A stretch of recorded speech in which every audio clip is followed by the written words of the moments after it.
They say there are places on this earth that were never meant to be disturbed. Places not simply forgotten by time, but deliberately erased, buried, walled off from memory. Because what lies within them is not treasure, but a whisper, a pulse, a presence that does not sleep. And somewhere far beneath the sand-blasted cliffs of an unmarked desert plateau, there is one such place. No roads lead to it, no maps acknowledge it. Locals will not speak of it, not even in whispers. Only a name remains, carved on no stone, but passed from breath to breath in dying tongues. They call it the tomb that watches, but no one dares open it. The first written reference appears not in Egyptology, but in an obscure Phoenician maritime journal dated to 310 BCE. The scroll, now held in a sealed Vatican archive, describes a voyage beyond the Sea of Smoke, where a captain named Astarvan was driven off course and stumbled upon a black plateau, broken by what he called the lidless Gate of the Dead. He wrote only one line about it. It blinked. That journal was suppressed shortly after it was translated in 1923 by Jesuit scholar Raphael di Marzio. He died 3 months later in a fire that destroyed the Jesuit library in Valletta, Malta. Arson was suspected, no arrests were made. No one translated the journal again. And yet, the place never vanished. Because beneath the veil of public record, the location continued to surface in fragments, in whispers. In 1891, British explorer Charles Wycombe charted a forbidden section of the Rub al-Khali Desert, where he and his team reported strange compass failures and a sudden loss of equilibrium among the camels. One by one, the animals collapsed. The guides fled. 3 men went missing. Wycombe's final journal entry, scrawled in a shaky hand, reads, "There's something buried here that knows we're here. We did not find a tomb, it found us." The journal never reached London. It was intercepted at Port Said by agents of the East India Company and buried in the company's private archive for over a century until its partial release via a 2011 leak on an encrypted intelligence sharing forum known as Black Pyramid Net. The leak included a GPS coordinate, 20 just north of a dune ridge now classified as a military exclusion zone by the United Arab Emirates. Officially, the area is closed due to undetonated ordnance, but satellite data from 2017 reveals something else, a massive heat signature rectangular in shape, emitted not from the surface, but from 60 meters underground.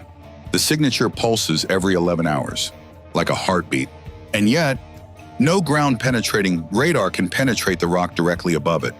No acoustic mapping returns a reliable image. It's as if the Earth itself refuses to be seen there. But fragments have emerged, through channels not meant for public eyes.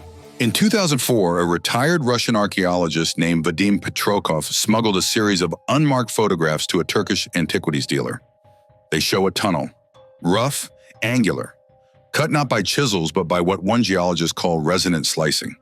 Walls blackened not by smoke but by time distortion fractures, a phenomenon seen only in places affected by extreme magnetic field interference. Inside one photo there's a doorway, circular, seamless, covered in glyphs. Not Egyptian, not Sumerian, not any known proto-script. But in 2018, a linguist from Tehran named Layla Maradi discovered a correlation between these glyphs and ancient Zoroastrian cosmology, specifically references to Vohu Mana, the divine force of consciousness and memory. She theorized the tomb is not a burial site but a vessel of memory, a sealed archive of thought, experience, or soul. Not symbolic, literal. And that's where things turn strange. Because in Toitu, seismic sensors positioned by a French mineral survey team registered a low, steady harmonic vibration within the tomb's location, matching Maradi's phonetic reconstructions of the glyphs. In other words, the tomb was singing, and the song matched no known scale. It wasn't a warning, it was an invitation. The coordinates were confirmed, the heat pulses continued, but no excavation team was ever sanctioned, at least not publicly. And yet between February and April of 2019, satellite images showed faint disturbances in the surrounding dunes tracks that didn't match any known vehicle profiles. Infrared data captured over 3 consecutive nights revealed dim but consistent motion descending and ascending along a narrow shaft exactly at the coordinates from Black Pyramid Net. It was as if someone had finally entered the tomb, but no statement was issued, no press releases, no academic publications, only silence. Until October of that same year, when an unmarked package arrived at the Institute of Geomagnetic Studies in Zurich. Inside were four things: a flash drive, a sample of obsidian-like stone, a hand-drawn map marked only with the glyph, and a note scrawled in Turkish, "It does not forget." The flash drive contained a single file and audio recording. It was just over 4 minutes long. At first, it sounded like low static. But after careful frequency separation, researchers uncovered what they called a voice embedded within a magnetic hum. It didn't speak in words. It spoke in emotive pulses. And every person who listened to it reported the same sensation, the distinct memory of a dream they had never had, yet somehow recognized. One scientist, Dr. Klaus Remmer, described it as a memory that doesn't belong to me playing inside my bones. The obsidian sample was unlike any material in existing geological databases. Under electron microscope, it revealed lattices of silica fibers arranged in hexagonal sequences similar to photonic crystals but organic in origin.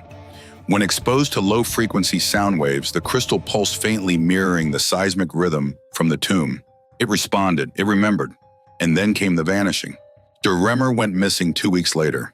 His apartment was left untouched, except for the desk where his journal lay open to a final line. The tomb is not sealed by stone, it's sealed by consent. No one has heard from him since, and yet the tomb still pulses. A confidential source within the UAE's Ministry of Antiquities, identified only as K, provided a rare glimpse into what may have happened next. According to K, a covert team was dispatched under the guise of geological exploration. Their purpose: enter the shaft, document what lies beneath, and determine whether the tomb posed a threat. Only 4 of the 12 entered. Only one returned. He never spoke a word. His hair had turned completely white, and he refused all food and water. 2 weeks later, he died, curled into the fetal position, clutching something in his hand. A single black feather twisted as if scorched. Forensics found no bird DNA. The feather was synthetic, or possibly something older. Its surface bore micro-inscriptions in a language no expert could translate. But one symbol appeared again and again, a single circle split by a vertical line. The same glyph found on the oldest seal ever unearthed in the Indus Valley civilization, predating the tomb by 4,000 years. Why was it there? And why did every civilization with knowledge of this place either vanish or bury the knowledge under ritual, myth, or blood? The answer may lie in the tomb's shape. Unlike traditional Egyptian or Mesopotamian burial structures, the subterranean city beneath the dunes is shaped not like a pyramid, but a perfect octahedron, a geometric form associated in sacred geometry with the balance between the material and the spiritual. According to Dr. Nadia Rami of the Cairo Institute of Esoteric Architecture, the octahedron is used by ancient mystery schools not as a container of death, but as a chamber for dimensional transition. She believes the tomb isn't a final resting place. It's a threshold, an interstitial space designed to house not a corpse but a consciousness, something vast, ancient, perhaps even planetary. Rami isn't alone. In 2020, a joint Italian-Japanese research team published a classified white paper on the possibility of non-local memory fields, the idea that certain structures could retain informational echoes much like the human brain stores experience. The tomb, they speculated, may operate as a kind of neural node, a receiver or transmitter of memory across time. And here's where things become chilling. In their simulations, they fed ancient chants drawn from Sumerian lament tablets and Egyptian mortuary texts into resonance chambers modeled on the tomb's octahedral structure. The result? A wave pattern that matched the Schumann resonance, the Earth's natural electromagnetic heartbeat. The implication was staggering. The tomb, they said, might not be on the Earth. It might be of the Earth, a part of its nervous system, and we are what it remembers through. When the Earth remembers, what does it recall? Not kings, not dates, not empires, but frequencies, patterns, the sound of intention humming beneath flesh. And according to a declassified briefing circulated within a closed EU Defense Research Council in 2021, the octahedral chamber beneath the tomb may have been intentionally constructed to interface with memory itself, not just biological, but planetary. The briefing, marked Level 7 confidential, included seismic audio maps captured over a 3-month window. Each night, precisely at 03:33 local time, the tomb released a low-frequency pulse, barely audible, but felt like a drop of water in the spine. Each pulse lasted 4.2 seconds. It repeated 7 times. Always 7. Why? The same pattern was later identified in underground chambers beneath Göbekli Tepe, in the hypogeum of Halsaflieni in Malta, and most astonishingly within the collapsed ruins of Nanmadol in Micronesia. Thousands of miles apart. Different languages, different timelines, but identical pulse intervals. This wasn't coincidence. It was a network, a forgotten matrix of memory vaults scattered across the earth, hidden beneath stone and myth, all pulsing in unison, as if exchanging messages, as if waiting for a response. But to whom? And then came the disappearance of Miriam Sato. Sato had been a physicist with JAXA, the Japanese space agency. Her final research involved modeling planetary consciousness using dark matter interference fields. She was last seen boarding a private flight to Abu Dhabi, arranged under a shell organization linked to Maersk Deep Logistics, a known contractor for deep earth infrastructure projects. According to airport records, she never arrived. But 1 week later, her encrypted academic drive was found dropped in a Tokyo subway bathroom. The only readable file, a 21-page document titled Tomb Interfaces and the Hollow Nerve. Its final page was a single sentence. It is not a tomb, it is a listening device. A listening device buried beneath the earth, not to surveil, but to receive. This possibility was not without precedent. In 1907, the so-called WOW signal was captured by Ohio State University's Big Ear radio telescope, a 72-second burst of energy from deep space. The signal matched no known natural source. It was intense, narrowband, intelligent. It never repeated. But what few know is that the original coordinates of the WOW signal aligned with the celestial coordinates of the tomb's location on the night of its peak alignment with the star Antares. The tomb had been listening, and something had replied. The implications rippled through black-budget agencies and defense contractors. Lockheed Martin initiated Project Subpeak, a classified initiative involving low-orbit radar sweeps over ancient structures and so-called geomagnetic anomalies. One leaked internal memo stated, primary structures display cognitive harmonics when exposed to directed ELF, extremely low frequency signaling. Possible artificial intelligence of non-human origin embedded in crystalline geological substrates. Adaptive, observing. A consciousness embedded in Earth's crust. It sounds impossible until you consider the work of Dr. Edgar Mitchell, Apollo 14 astronaut and founder of the Institute of Noetic Sciences. Before his death in 2016, Mitchell spoke candidly about intelligent fields that store intention, memory, and history, not in books or brains, but in space-time itself. He warned, some tombs are not meant to hold bodies. They're meant to hold consequences. Was this tomb one of them? The carvings on the doorway, initially indecipherable, were finally cross-referenced with inscriptions found deep in the Derinkuyu underground city of Cappadocia. Though long assumed to be mere water channels or wartime hideouts, the lowest levels of Derinkuyu contain sealed rooms covered in a similar glyphic script. One recurring symbol, an eye pierced by 3 lines. Ancient Anatolian myth speaks of the 3 silent watchers, beings not from the stars but beneath. They did not rule, they did not command, they recorded. Scribes of consciousness, vault keepers of a planet learning to dream. And the tomb perhaps was their final library. But why was it sealed? One obscure document may offer a clue. Titled The 7 Tremors of Erasure, it appears in a collection of pre-Islamic Sabaean tablets uncovered near the ruins of Shabwa in modern-day Yemen. Written in a Proto-Himyaritic dialect, it tells of a time when the stones began to remember too much. When the earth grew restless beneath its own weight, when memory turned on the minds that made it. So the scribes, it says, shut the memory away, locked it inside geometries, sang it into crystal, buried it with salt and ash. They called this act the last forgetting, and the tomb octahedral, hidden pulsing, was the final lock. But something is trying to open it, not with picks, not with dynamite, but with sound, with light, with curiosity. And that perhaps is the danger, because inside the tomb may not be death, but a memory of something so ancient, so immense, so uncontainable, that remembering it fully might tear open what little boundaries still exist between past and now. And it wouldn't be the first time. The Mohenjo-Daro mass melt the desert glass fields of Libya, the scorched ruins of Sodoma, all places marked by inexplicable heat signatures, vitrified stone, and legends of fire from nowhere. But what if it wasn't fire? What if it was memory unsealed too quickly? What if these were not cities destroyed by war, but by remembering something the earth had tried to forget? The further one peers into the tomb's origins, the more the lines blur between fact and fable, science and scripture. And yet each thread, each anomalous clue, coils back toward a singular truth. The tomb does not contain the past. It is the past, encoded, encased, waiting, and perhaps protected. Because what happens when a memory refuses to stay buried? In 2023, the Basel Institute for Cognitive Archaeology published a report that went almost entirely unnoticed. Buried beneath a dense catalog of neural mapping data, one paragraph stood out, quietly flagged by an independent researcher using open-source AI anomaly detection.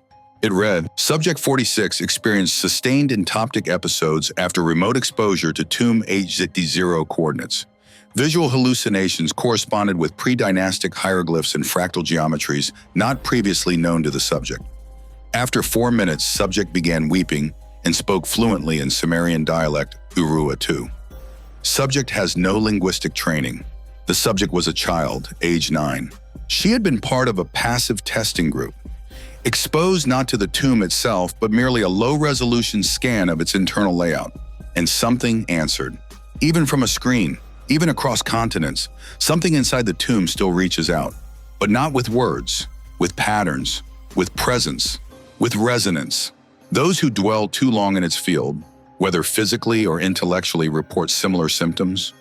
Lucid dreams of black corridors, sudden fluency in unknown languages, inexplicable knowledge of star movements, and in some cases, bleeding from the ears when near tuning forks vibrating at 33 Hz. One researcher, a Polish acoustician named Tomasz Varga, famously fled a 2022 symposium in Vienna after claiming mid-presentation that the walls were listening back. He was never seen again. Only a single sentence was recovered from his hotel room, scribbled on the mirror in black marker. We are not supposed to remember it all, and yet we keep remembering. Or perhaps, more accurately, it keeps remembering through us. The tomb's internal shape, 8 walls angled symmetrically, each segment carved with a unique sequence of glyphs, bears uncanny resemblance to early computational logic gates. According to Dr. Kamari El-Sayegh, a quantum information theorist at the University of Alexandria, the entire chamber could function as a bioreactive algorithm, one that only runs when exposed to consciousness itself. Her simulations suggest the tomb doesn't store memory like a library. It runs memory like a program. And each human that steps inside becomes a processor. Not just a visitor, but an essential variable. The tomb does not reveal its contents unless a mind completes the circuit. But that mind risks becoming rewritten. And so we come to the silent collapse. A term used by the Ararat protocols, a leaked dossier of notes allegedly compiled by a coalition of NATO psycholinguists and mythographers. The document describes a long-standing concern among high-level security think tanks that exposure to certain ancient structures, specifically subterranean sites designed with exact harmonic geometry, could cause cognitive architecture destabilization in modern observers. In short, our minds aren't built to interface with what the tomb holds. And those who do so without preparation break. Some gradually, others instantly, but always in patterns. Sudden aphasia, hypnagogic seizures, or the most disturbing phenomenon of all, implanted memories. Researchers who've never been to the tomb begin recalling corridors they've never seen, smells charred resin, old blood salt, and the sound of metal grinding on stone. Always distant, always looping. Some hear whispers in languages not yet recorded. Others wake up with symbols carved into their wooden desks, unable to remember doing it. One man, a technician assisting with thermal scanning operations, was found sitting cross-legged in the middle of his living room, murmuring something over and over again. It took 3 days to translate. They buried themselves in truth, and the truth refused the grave. But perhaps they were not the ones who buried it. Because not all theories hold that the tomb was made by human hands or even for human use. In Abu Ghazal's Forbidden Codex, a suppressed medieval text hidden for centuries in a locked vault beneath the Grand Mosque of Kairouan, a passage refers to the Black City of the Earth's underthought, a place where the jinn were bound by memory and where the watchers placed their ears to the world. Scholars dismiss this as allegory, but its symbols match those from the tomb. And so does its warning, open it and the mind shall remember too far and fall in. This echoes a recurring motif found across disconnected belief systems. Sanskrit at Smaragati Gnostic Pleroma, collapse and in the Dead Sea Scrolls. The concept of memory structures too vast to be contained within flesh. What lies beneath the tomb, then, might not be evil, but it might be true. And perhaps it is truth itself that becomes lethal when condensed. Think of a mirror too large to carry, a dream too large to wake from. That is what they sealed, not with locks, but with ignorance. Deliberate sacred forgetting. The tomb doesn't punish intruders, it restores memory. And to a species obsessed with forgetting, that is terror itself. Somewhere in the desert, beneath a silence thick as velvet, there is a place where the earth listens more intently than it speaks. And deep beneath that place, encased in obsidian rock beyond reach of satellite and shovel alike, lies a chamber with no name and a memory that hums like breath held too long. But what if it isn't waiting? What if it's already remembered? In 2019, a coalition of researchers under the German Aerospace Center DLR began an unrelated project in central Namibia. Their goal was simple: to test subterranean radar resonance for deep mineral detection. But after redirecting scans near the Brandberg Massif, an area long shrouded in Himba tribal mythology, they found something startling. A pulse, not mechanical, not seismic, something else. A harmonic resonance at exactly 112 Hz, the same frequency later traced to the tomb's location in the empty quarter. When the signals were overlaid, they aligned perfectly, not just similar but synchronized. Pulses from two distant locations, thousands of kilometers apart, were beating in unison. Across oceans, across tectonic plates, a planetary memory, remembering itself. And then came the second anomaly. 6 months later, a linguist working on Khoisan click language preservation in the same region stumbled across an oral myth that had never been recorded before. The story spoke of the hollow ones beneath the stone who once sang light into the sky, but were buried by fire after dreaming too much into the bones of the earth.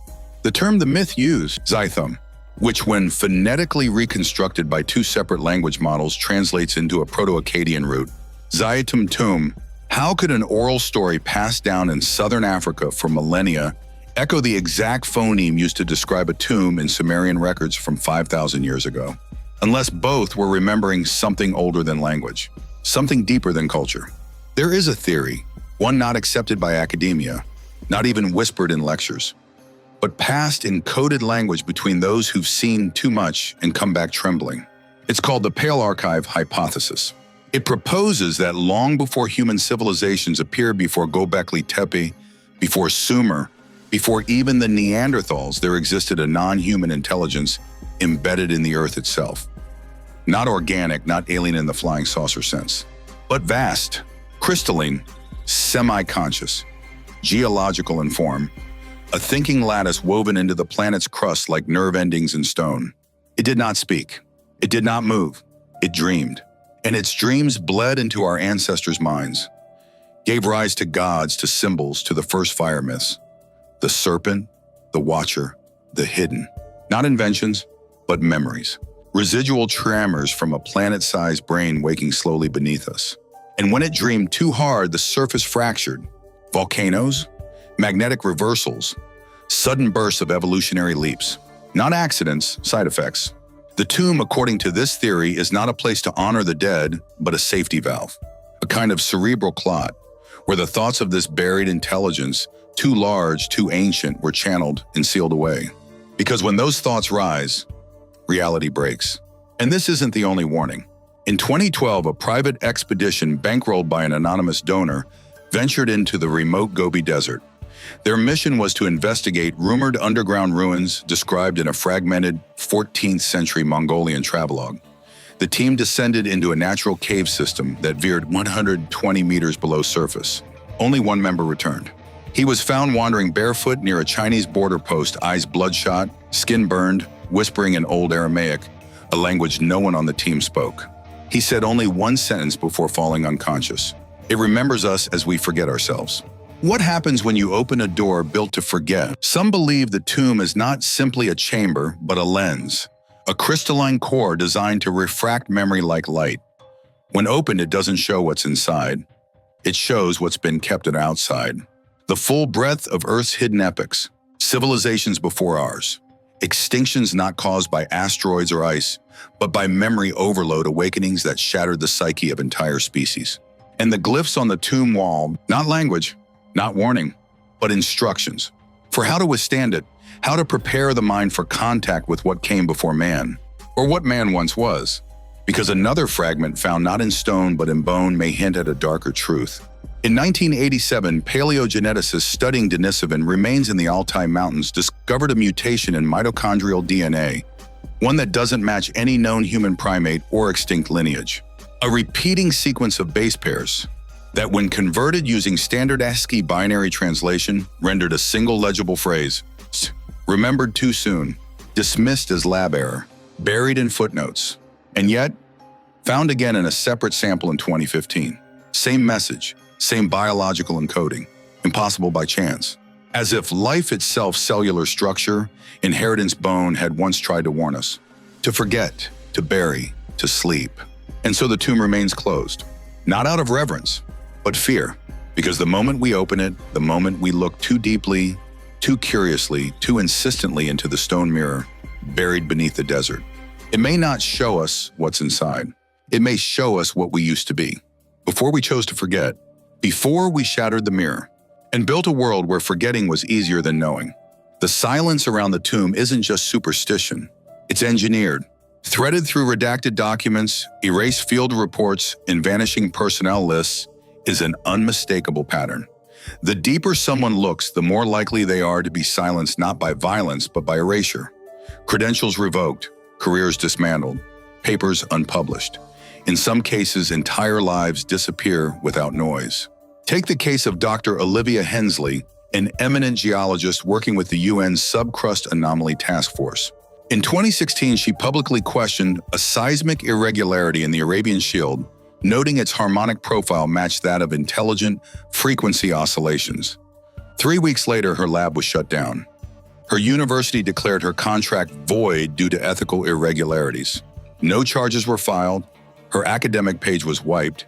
Email accounts returned unknown user errors.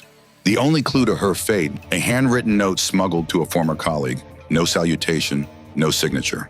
Just 4 words, the tomb hums back. No one has heard from her since. The deeper we dig, the more undeniable it becomes. There's a global effort, quiet, methodical, to keep this knowledge contained, not just among states, but within a network far older than any intelligence agency. Some call it the Pale Order. First whispered about in the classified annexes of Operation Paperclip, this alleged society includes rogue archaeologists, occult researchers, and legacy bloodlines with links to Sumer Thebes and even Göbekli Tepe. Their purpose isn't entirely known, but their pattern is clear. Wherever forbidden memory threatens the present, they appear. Not to destroy it, but to relocate it. To hide it again. A declassified dispatch from 1959, unearthed from British naval intelligence, records the movement of an anomalous burial structure discovered in Western Oman. The file notes 6 British soldiers accompanied by 2 men with unverified ecclesiastical insignia entered the shaft. Only the civilians emerged carrying an iron-bound box. The final entry in the file, structure collapsed, all traces lost, vault closed per order protocol. But a margin note scrawled in faded pencil remains. Let no one remember what cannot be survived. It begs a question that no academic dares ask aloud. What if forgetting wasn't a tragedy? What if it was mercy? Because the tomb does not just store what was. It reflects, amplifies, projects. And those who get too close often begin to act not like themselves, but like someone else. Reports from a covert psychological study in 1999 run by a splinter group of the Tavistock Institute monitored volunteers shown increasingly detailed schematics of the tomb's inner wall carvings. By the 4th week, subjects began to display personality shifts, sleepwalking behaviors, and spontaneous recall of non-existent memories. One man believed he was a priest from Ur. Another spoke fluent Nahuatl for 36 hours, despite no exposure to Mesoamerican cultures. A woman wept constantly while drawing a perfect replica of a star map never seen on Earth. These behaviors weren't hallucinations. They were repossessions. Not by ghosts, but by memory itself, as if the tomb leaks identity, not just data, but soul print, into the minds that dare observe it. One researcher called it informational contagion, another cognitive haunting. Whatever name you use, the result is the same. The closer you get, the less you remain yourself. So why guard it? Why not destroy it? Because deep within secret circles, beyond governments, beyond black ops, there are those who worship it. The Pale Order does not fear the tomb. They serve it. Their rituals, rumored to be held on moonless nights beneath desert catacombs, involve the intonation of ancient phrases recorded phonetically from the tomb's outer rings. Phrases believed to align the human consciousness with the resonant structure of the archive. Not everyone survives the rite. Those who do are said to dream in blue flame and speak languages no tongue should recall. A recovered audio reel from 1984, intercepted by Mossad in Cairo, features one such ritual. The speaker's voice vibrates at a frequency detected but not audible to the human ear. When enhanced by spectral analysis, the waveform reveals glyphs embedded in sound, a technology not unlike modern-day steganography. But this is not mere encryption. It's imprinting, a direct linguistic interface designed not to be read, but absorbed. Even listening may embed the memory. Even knowing is a step too far. Still, curiosity is a hunger deeper than fear. In 2021, an unnamed team funded by a private Nordic conglomerate attempted to drill a borehole directly above the tomb's suspected central node. What happened next defies conventional explanation. At 340 meters, every digital instrument failed simultaneously. No heat spike, no electrical discharge, just blank. Then the crew began to bleed from their noses. Not from pressure, but resonance. Their own bodies vibrating out of sync with the space they occupied. They abandoned the site. The borehole collapsed on its own. Later review of their audio logs revealed a subtle sound unnoticed at the time present from the moment drilling past the 1,300-meter mark. A heartbeat. Slow, rhythmic, non-human. Measured at 11 beats per minute. Each pulse preceded by a low hum, a syllable. 3 days later, every member of the crew received an email. No subject line, no return address. Just a single line of text. You were heard. And so we come back to the same question. Not what is in the tomb, but what happens when it's opened. If the tomb truly holds ancestral memory, planetary memory, what becomes of us when we are made to remember everything we have chosen to forget? Not only our myths, not only our origins, but our failures, our collapses, our unthinkable truths, the cities we buried in shame, the pacts we broke, the echoes of ourselves we discarded. There are those who believe that to open the tomb is to destroy the illusion that built our world. Because once the memory returns, so too does the burden. And not all minds are built to carry it. There is a growing belief among a very small circle of military futurists and independent physicists, most of them operating far from public institutions, that the tomb is not waiting to be opened. It is on a schedule.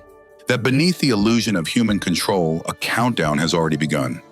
One that doesn't tick in seconds but in celestial alignments, in magnetospheric pulses, in geological breaths too slow for us to hear and too deep for us to resist. In 2022, a retired astrophysicist named Dmitry Voloshin presented an unpublished paper to a closed symposium in Geneva. His theory was based on subtle irregularities in Earth's Schumann resonances, the natural electromagnetic waves that pulse between the planet's surface and the ionosphere. Voloshin noted that since 2010, the 7.83 Hz baseline, the so-called heartbeat of the Earth, had experienced microfluctuations that aligned perfectly with seismic activity in the Arabian Desert, specifically near the coordinates of the sealed tomb. His conclusion, that the tomb is not passive, that it is responding, matching its internal rhythm with Earth's changing frequency, adapting, preparing, like something slowly tuning itself to the surface world once more. But tuning for what? Theories vary wildly and none are comforting. Some believe the tomb is a reactivation point designed not by ancient hands, but by non-terrestrial engineers in the remote past. Not aliens in the Hollywood sense, but beings of geometry and vibration, intelligences that see time as a spiral and matter as a medium to encode purpose. Others believe the tomb marks the return of an old cycle, a concept echoed in Mayan long-count prophecies in the destruction-rebirth rhythm of the Hindu yugas, and in Hopi oral tradition, which speaks of the fifth world rising after the ashes of the fourth are sealed away beneath black glass. Black glass, obsidian, the same volcanic glass that lines the tomb's interior. Coincidence, or memory echoing through language generation after generation like smoke beneath a locked door. Even within Islamic eschatology, there is mention of a barrier built by Dhul-Qarnayn, to imprison Gog and Magog, chaotic entities whose release will herald an age of unraveling. That barrier, according to the Quran, was forged of molten metal and sealed in a mountain pass. Yet some fringe Islamic scholars citing pre-Islamic Arab traditions whisper that the location described matches the very coordinates of the tomb, that the pass was not a canyon, but a breach in time, and that the real secret is not what lies inside the tomb, but what has already left it. One chilling testimony comes from Lieutenant Major Everett Hanley, a former operative with the U.S. Defense Threat Reduction Agency. In a leaked audio confession recorded in 2013, never broadcast but circulated in the deep net, Hanley warns of a memory contagion event during a joint military dig in an undisclosed Middle Eastern location in 2007. He speaks of a sealed structure, humming at low frequency, and of personnel beginning to recite phrases in dead languages, of compass needles spinning without magnetic interference, of shadows that didn't match their casters, but most disturbingly, of an officer who walked inside and emerged without pupils, blind but smiling. When asked what he saw, he whispered, "I didn't see, I remembered." He died 3 days later. No cause found. Body cremated before autopsy. Hanley disappeared shortly after the recording surfaced. His name no longer appears in any known government record. Perhaps the most disturbing implication is this: what if the tomb was never meant to be opened from the outside? What if it was built from within? A signal tower, a beacon, or worse, an escape hatch. Ancient legends are full of stories of things sealed below: titans, watchers, serpents bound in chains. The Greeks spoke of Tartarus, the Hebrews of the Rephaim, the Mesopotamians of Apkallu exiled beneath the Euphrates. In each myth, there's a pattern. The ancients feared what was forgotten on purpose, and they built tombs not to honor but to contain. We have mistaken prisons for monuments. There is a final piece of evidence, one buried not in the desert but in the stars. In 2019, data from the Gaia Space Observatory detected an object on a slow, unnatural trajectory skimming the outer edge of the Oort cloud. It was not a comet, not an asteroid. Its light curve was steady, reflective, engineered. Its direction, a direct alignment within 0.04 degrees with the tomb's coordinates. It's not scheduled to arrive for another 40 years. But some believe it's not arriving. It's returning, answering a signal buried under sand and time, coming home to what was left behind. And still, the tomb hums, not loud, but constant, a frequency just below perception. Monks in Tibet have described meditating near stones that vibrate with memory. Aboriginal shamans tell of dreaming serpents buried in red earth that sing without breath. Even modern machines feel it. A group of Polish researchers once tried to build an algorithm to filter background seismic noise from the Arabian Plate. The program crashed. Every time. Their server logs recovered only one coherent line, signal too old to filter. So what do? If the tomb truly remembers, if it carries the sum of what we once were or what we imprisoned there, how long before we no longer have a choice in the matter? Maybe the real question isn't when the tomb will open, but whether it already has, not physically, but cognitively, through the dreams we don't understand, through the madness creeping at the edges of genius, through the symbols that appear in unrelated places, cave art, hallucinations, architecture, built centuries apart with the same impossible angles. Through that pull, that unexplainable urge to look back, to dig, to touch what is meant to stay buried. We assume symbols are created by minds. But what if some symbols create minds? This is the suspicion that haunts linguists who've examined the few fragments recovered from the tomb's inner chamber spiral glyphs etched into obsidian with precision at the molecular level. The strokes don't follow any human writing system, yet they provoke meaning, not words but feelings, not sentences but insight. Dr. Michael Evreau, a semiotics researcher at the Sorbonne, once confessed that after staring at a high-resolution scan of just one glyph, he was overcome with the image of a child drowning in an ocean made of stars, unable to cry out because the water itself was memory. He said he wept for 12 minutes. He couldn't explain why. 2 weeks later, he withdrew his tenure, burned his research, and entered voluntary exile in Patagonia. He has refused all contact since. His last published statement written in a journal margin: "It doesn't speak in words, it speaks in becoming." What if the tomb is not an object to be discovered, but a seed planted in our collective unconscious long ago? And now it begins to germinate. Across the world, dream research centers, those few still operating under true independence, have reported a statistically impossible increase in shared dream motifs. Circles turning within circles, doors that open into black silence, an overwhelming sense of being watched by something not cruel but ancient and disappointed. In Buenos Aires, a clinic noted 27 separate patients unrelated by language or culture, all sketching a figure in robes without a face standing in the desert, pointing at the viewer, palm outstretched. They all called it the same name, the custodian. No record exists of this figure in any prior mythology, yet it is appearing everywhere. In graffiti in Morocco, in sand patterns left by windstorms in Utah, in static bursts on deep-sea sonar near the Mariana Trench, as if the tomb is no longer waiting to be seen. It is now looking back. Some researchers have begun compiling what they call the custodian fractal, a theoretical structure of interconnected signs phenomena and psychological triggers that seem to orbit the tomb's emergence. It includes seismic pulses too uniform to be natural, ancient languages resurfacing in glossolalia, the rise in temporal displacement experiences, people reporting time slippage episodes, unexplained humming heard by people with no history of tinnitus, and most chilling animals migrating to the desert near the tomb's coordinates only to circle the sand in perfect geometric shapes before laying down and never rising again. A leaked report from a Russian biosurveillance drone recorded hundreds of desert hares lying in a spiral pattern. No injuries, no predators, just stillness. As if they heard a signal and obeyed. As if something whispered a memory so old and final even the body stopped resisting.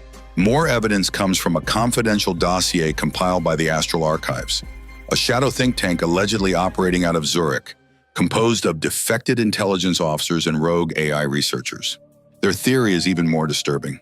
They propose that the tomb is not a relic of the past, but an interface for a memory field that always existed, one that human brains only now have the bandwidth to decode.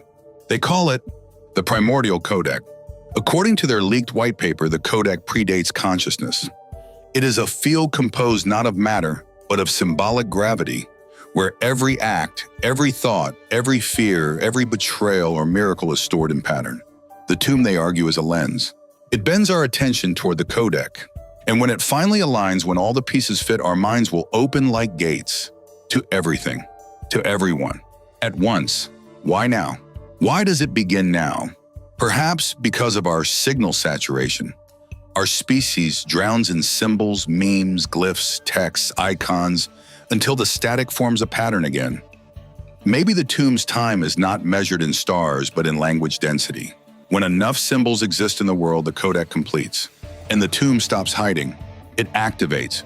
There's another theory, quieter, darker, put forth by an anonymous source claiming to be a defrocked Vatican cryptologist who posted a brief manifesto on a darknet theology board in 2023. He writes, "The tomb is not for the dead. It is a firewall. What sleeps inside is not memory, it is counter-memory. Every true myth contains an opposite. Eden had its serpent, heaven its fall. The tomb is the vessel of that counter-myth. It contains not what we were, but what we denied ever being. What does it mean to store the unlived path of a species? To record not only history, but suppressed possibility. If he is right, the tomb holds not our past, but our mirror. The self we chose not to become, and perhaps the self that was not satisfied being forgotten.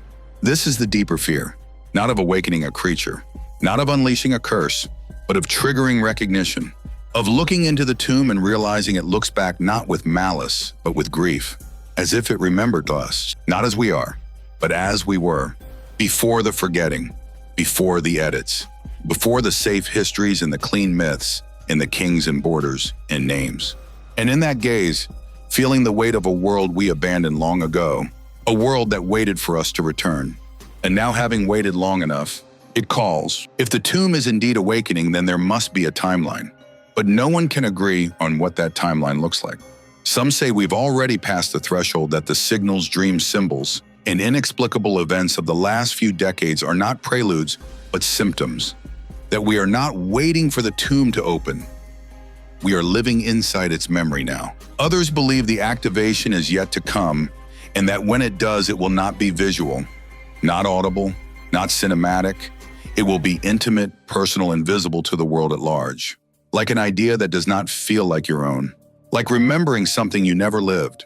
In 2021, the Observatory for Global Consciousness, an underground neuroscience lab operating off-grid in the Australian outback, reported a subtle yet statistically significant shift in the way human brains process symbols of death.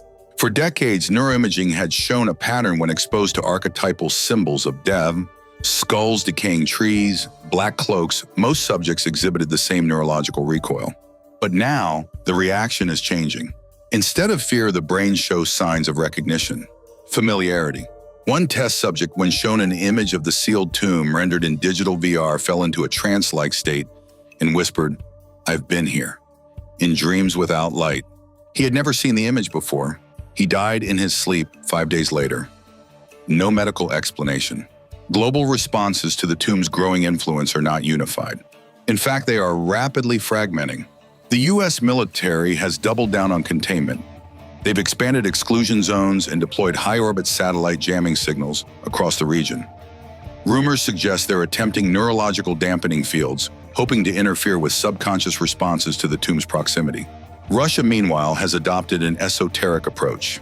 Leaked documents from the FSB suggest a task force called Zvezda Trinadsat Star 13, tasked with locating individuals who have dreamed of the tomb before ever knowing it existed. They believe these people are biological receivers, descendants of a forgotten bloodline that once sealed the tomb. China, officially silent, has begun rerouting parts of its Beidou navigation system away from the Arabian Peninsula without public explanation. Unofficially, some claim of the group of Chinese archaeologists working near Ubar, an ancient buried city, discovered matching glyphs carved in stone under the sand. Every researcher involved was recalled. None have reappeared. And yet, amid the silence and suppression, voices continue to rise. One in particular has shaken even seasoned investigators. An anonymous source, codenamed Sylvanus, uploaded a 93-second audio file to a hidden archive server used by alternative historians and digital monks.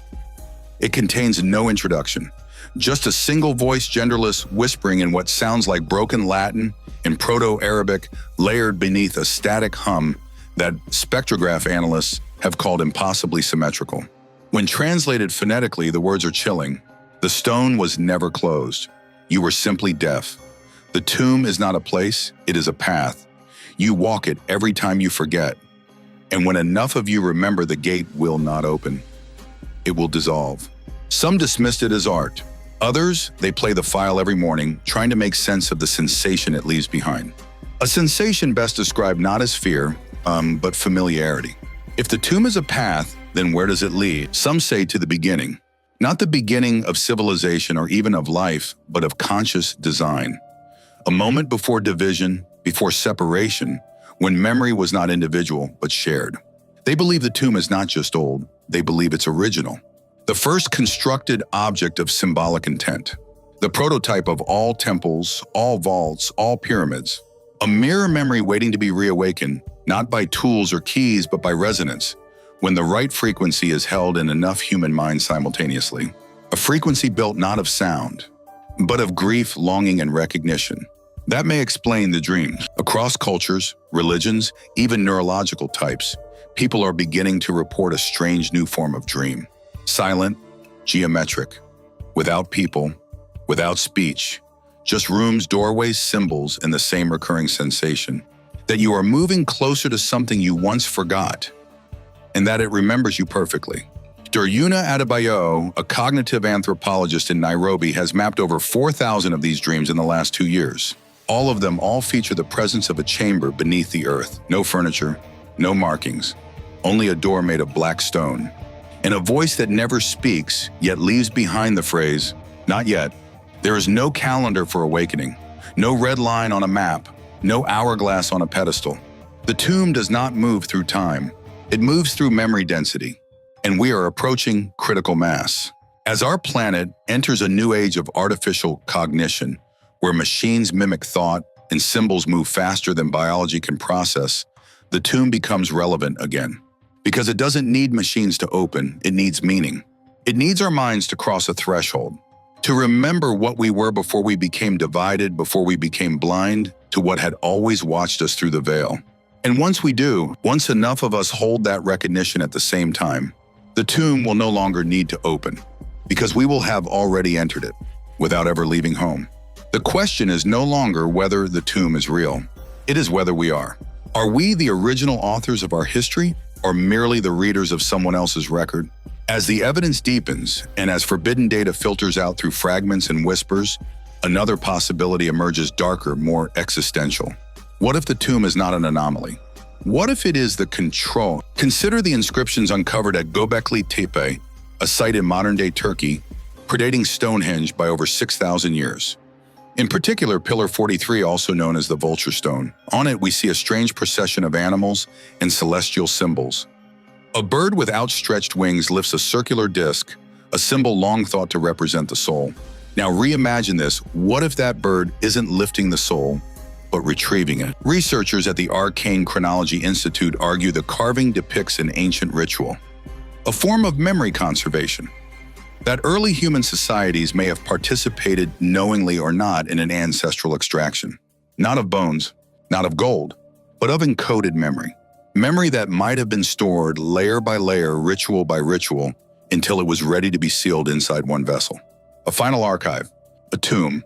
We believe tombs were places where the dead were honored. But what if this tomb is different? What if it was never about the dead? What if it was built to protect the living from themselves? Some archaeomythologists now propose that the tomb may function more like a symbolic capacitor designed to absorb a species' shadow before it becomes too strong to bear. They suggest that every civilization, when it reaches a saturation point of forgetting, must undergo a reckoning that either shatters them or opens a door. One unpublished manuscript smuggled from a restricted archive in Prague makes an even more chilling argument. It proposes that the tomb is watching for a signal, not a sound, not a vibration, but a moral collapse. It cites examples from past ages: the fall of Akkad, the collapse of the Indus Valley, the disappearance of the Olmec. Each time, a common thread encoded symbols of a buried chamber discovered just before the final cultural disappearance. And then silence, as if the tomb absorbed something that could no longer be allowed to walk the earth. It wasn't punishment, it was containment, a planetary immune response. And now that same process may be returning, not as apocalypse, but as recollection. Our cultural obsessions, resurrection, immortality, simulation, artificial memory, these are not accidents, they are ripples. Echoes of a deep symbolic architecture reasserting itself, because the tomb is not coming back into view. We are. Our attention is drifting back to it like iron to a lodestone, drawn not by belief but by recognition, like seeing a face in the crowd that you know you've never met, yet cannot forget. A report leaked from the French Ministry of Culture revealed that several cathedrals across Europe, including Notre Dame before its fire, contain stained glass configurations that, when mapped across multiple angles of light, match the geometric schema of the tomb's outer wall. Not similar, matched, one-to-one. The same proportions, the same angles, the same resonance patterns when struck by vibration, as if those who built them remembered, as if they were trying to warn us not in words but in structure. Not look here, but remember this. A second leak, this time from a Japanese satellite monitoring team in 2024, showed that a cluster of microwave radiation pulses, assumed to be background cosmic interference, coincided precisely with ritual hours observed by an obscure desert sect in Oman. This sect, known as the Kisarat al-Zil, or Keepers of the Shadow, maintain that prayer is not directed upward, but downward. They believe heaven is not above, but beneath. Beneath what? The door we closed. They believe the tomb is not simply a vault, but a mirror world, one whose contents shift depending on the moral weight of our world. Too much forgetting, too much deception, too much division, and the door begins to bleed through. And now the desert is bleeding symbols again. In April 2025, a routine geological scan in the Rub al-Khali, the empty quarter, detected a series of strange low-frequency oscillations. Seismic resonance, but not caused by tectonic activity. When mapped over time, the vibrations formed a recurring wave pattern. But here's the impossible part. When transcribed into visual form, the waves match the architecture of the inner sanctum of the tomb, something previously only recorded via subterranean radar. No one had ever published these scans publicly. No one had leaked them. And yet the earth itself is now echoing that shape, as if the tomb's memory is not just waking, but pushing back, the implications are profound. If the tomb is a planetary failsafe, a spiritual capacitor, a shadow archive, or even a symbolic interface, then its awakening is not a singular event. It is a process, a gradual unraveling of the world we know not through destruction, but through remembrance. And that remembrance will feel like madness, because it is the return of meaning too large, too old, too complex for the ego to comprehend. We are taught to look forward, to build, to progress, to forget the darkness in favor of light. But the tomb, it looks backward. It is not a prophecy, it is a mirror. One that reflects not what we are, but what we abandoned, what we buried, and what is now rising to the surface, not to punish, not to rule, but to ask once again, will you look this time? What if the tomb isn't asking for an answer, but offering a choice, a quiet, invisible choice? One that slips through the cracks of sleep, of silence of history. One that arrives not through thunder, but through recognition, like a melody you've never heard yet already know by heart. Because the most dangerous secrets aren't buried beneath sand or stone. They're buried in us. And the tomb is not simply a place where the ancient dead reside. It's the convergence point of what the world forgot, what we chose not to remember, and what may return, whether we invite it or not. In the year 1998, a Polish linguist named Dr. Marek Wisniewski decoded a series of unusual inscriptions found along the underground crypts of Alamut Castle in Iran. The language had no direct lineage, no Indo-European ties, no Semitic roots, but phonetically it matched a form discovered much earlier beneath a monastery in southern Ethiopia. That script, called Velitan, is thought by some scholars to be pre-human, a symbolic language allegedly transmitted in trance states by desert shamans who claim they were reciting from beneath the ash. What ash? They never said. But the Velitan fragments found in both Ethiopia and Iran contain the same line word for word, syllable for syllable. When silence forgets itself, the door begins to hum. This hum has become the focus of new research. In 2023, Dr. Lena Sørensen at the University of Tromsø published an unreleased paper identifying global microresonance anomalies, low-frequency hums detectable only via high-sensitivity cryogenic microphones. These hums don't follow geological patterns. They respond to solar activity. And more disturbingly, they echo human delta brainwave frequencies associated with deep sleep, memory consolidation, and preconscious dreaming. What this suggests is extraordinary. The Earth may be mirroring us, or worse, synchronizing. As if it's not simply remembering, but dreaming us back into awareness. Imagine the tomb not as a structure, but as a neurological event. A space that becomes active only when we reach a certain psychic density. When too many people begin to remember the same forgotten truth, when dreams align, when attention coagulates. It's not built of brick nor sealed with iron. It is patterned attention, encoded forgetting, a symbolic quarantine, a firewall of meaning erected not by gods or aliens or civilizations, but perhaps by ourselves, in a different state of being, before history, before time, before language fractured us into isolated minds. There's another theory. A confidential field memo surfaced in 2025 from a joint archaeological military expedition in the Sudanese desert. It described a pit discovered beneath the sand, an unnatural shaft perfect in circumference, extending downward with walls of fused basalt and obsidian slick and cold despite the 43-degree surface heat. They sent a drone down.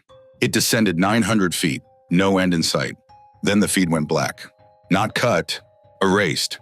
Every frame from the final 12 seconds was scrambled in ways digital systems couldn't explain. And the audio, just one sound.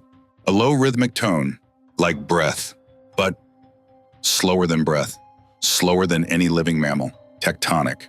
The team's lead psycholinguist later listened to the sound on loop. After 7 minutes, she collapsed, mumbling in Velitan. Not a tomb, a throat. If that theory is true, then the tomb is not the end of something. It's the mouth of something. A sleeping presence, a biological architecture not designed for burial, but containment.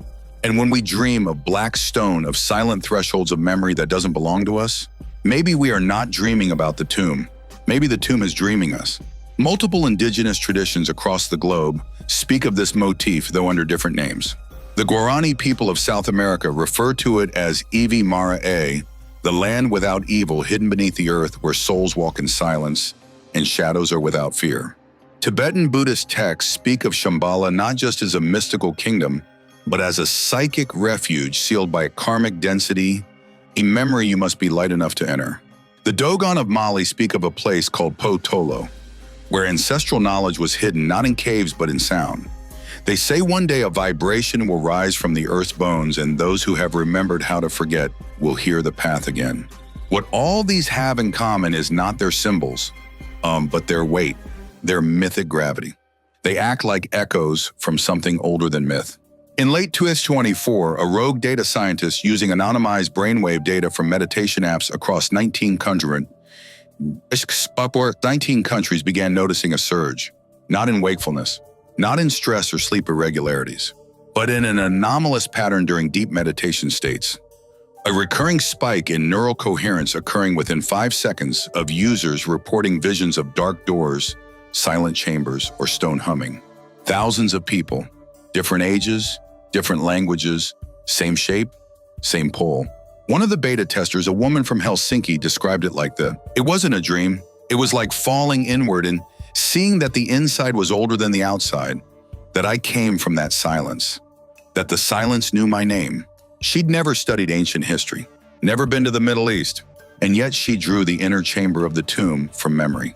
As the evidence mounts, as the patterns spiral tighter, one question remains: why now? Why does the tomb stir when civilizations fray? Why do the symbols return when systems begin to fracture? Why does silence hum when our world screams louder than ever? Perhaps it's a warning, not of punishment, not of end times, but of alignment, of the deep geometry of awareness folding in on itself, until we are face to face with a choice that can't be postponed. Forget again, or remember. And if we remember fully collectively across all the fragmented continents of our species, what happens then? That answer remains sealed, for now. But one thing seems certain: the tomb isn't just about what was buried. It's about what we chose to forget. Because remembering it all at once might just change what it means to be human. It may not be that the tomb was ever truly closed, only that our ability to see it had faded. Not lost, but filtered, suppressed beneath layers of belief, language, narrative, and control.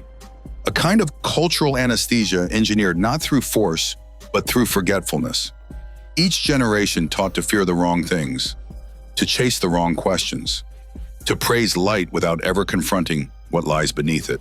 Because if you bury a secret deep enough, eventually people stop digging. But something has changed. A shift not in the tomb, but in us. In the quiet between global noise. In the empty spaces between empires collapsing and digital identities unraveling. A pulse has returned, a collective ache unspoken but undeniable. We are remembering that something has been waiting for us. Not with judgment, not with rage, but with stillness. The tomb has always been a still point in a turning world. A magnetic silence, a gravitational echo drawing the soul back to its origin. In 2025, an anonymous leak from an underground think tank in Italy, comprised of theologians, cryptographers, and neurologists, revealed a set of protocols allegedly developed to simulate ancient dream states. The project, codenamed Mnemonic Arc, sought to map recurring dream symbols from populations exposed to ancient religious architecture. Cathedrals, ziggurats, dolmens, tombs. The results? Over 70% of participants reported visions of descending into vast dark halls, hearing low tonal sounds, feeling that they were being measured. Some described it as judgment, others called it initiation. But the most common emotion? Recognition. As if they weren't visiting a place, but returning to it. Among the records was one disturbing dream log recorded by a participant named only as Subject 14. In it, she described entering a circular chamber carved from obsidian. Inside, 12 thrones empty. On the floor, concentric rings of symbols that glowed without flame. In the center, a coffin made of metal, humming slightly. She said she approached it, but was unable to open it. Not because it was sealed, but because it whispered her name over and over in a voice that was also her own. She woke up trembling, unable to speak for several hours. Her EEG scan during the dream showed neural synchronization between the hippocampus and prefrontal cortex at a level never before recorded in dream research. As if her brain was no longer simulating a memory, but retrieving it. Ancient Sumerians believed that the dead didn't simply sleep, they held council. That in a great house beneath the earth, the memory of the world was weighed nightly. Egyptians believed the heart was placed on the scale opposite the feather of Ma'at, not to measure sin, but truth.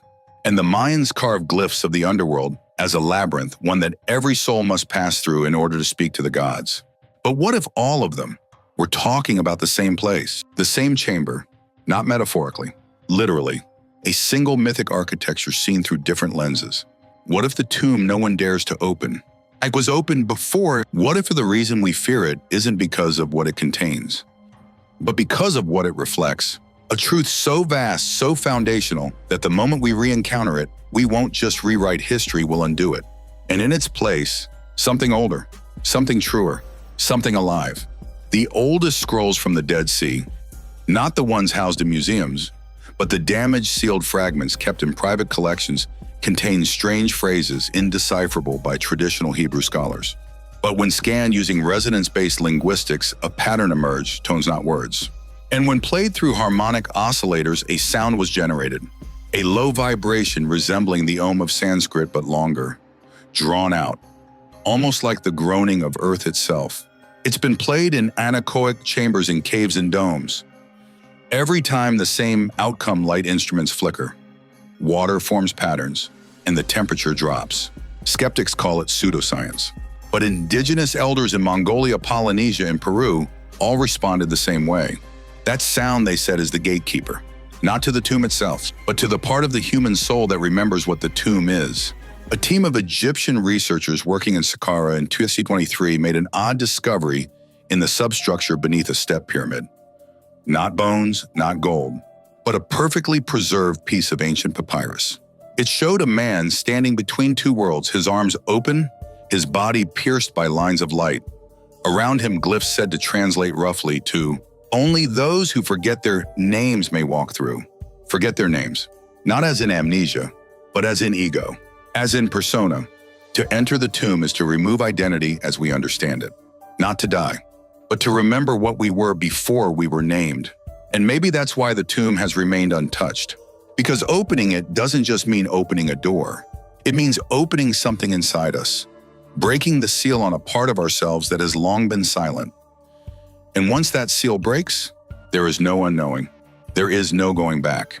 It's not just the tomb we fear. It's what happens to us when it opens. In a classified report from a covert archaeological dig in Kazakhstan, a tablet was found deep beneath layers of glacial sediment. No culture is known to have ever lived there. Yet the tablet bore inscriptions in multiple languages, some modern, some extinct. One phrase repeated in 6 different scripts. The first light returns in shadow. What does that mean? Some say it refers to ancient wisdom returning when the world is darkest. Others say it implies that light, the kind we worship today, is itself a byproduct of forgetting. That true knowledge comes not through illumination, but through walking into the depths willingly. Not to escape, not to conquer, but to listen. The tomb isn't trying to be found. It's waiting to be heard. And we, after centuries of noise and spectacle and illusion, are finally beginning to listen again. Not with our ears, not with our minds, but with something older, something quiet, something beneath the name, beneath the face, beneath the history we've been told. A memory made not of facts, but of recognition. Like a dream you didn't know you'd forgotten. Until you find yourself standing at the threshold and realize the dream was waiting for you to return. So many questions remain unanswered. But perhaps that's the point. Perhaps the tomb was never meant to give answers, only to unmake the question. To remind us that some doors do not open outward, but inward. That some truths do not explain, they undo. And some revelations are not moments of light, but eclipses. Total silent humbling. The more we try to frame the tomb with theories, timelines, and certainties, the more it dissolves between our fingers. Like smoke, like memory. Because the tomb doesn't want your conclusions. It wants your silence. It waits for a quiet mind, a still heart, a traveler brave enough to walk without needing to arrive. Not to understand, but to remember. Not to possess, but to surrender. What if the tomb is not a threat at all? What if it is compassion carved into stone? A final gift from something ancient and unspeakable. A place where we might come to shed the illusions we've mistaken for reality.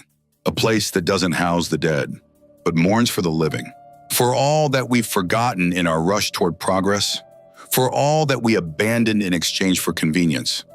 For the silence we traded for screens, the myths we dismantled in the name of facts, the wonder we suffocated beneath the weight of proof. Perhaps the tomb calls to us not to remind us of death, but to offer a doorway back to life, to real life, the kind we've forgotten how to feel, the kind that trembles when touched by awe, that bows before mystery, that weeps at the edge of knowing and still steps forward.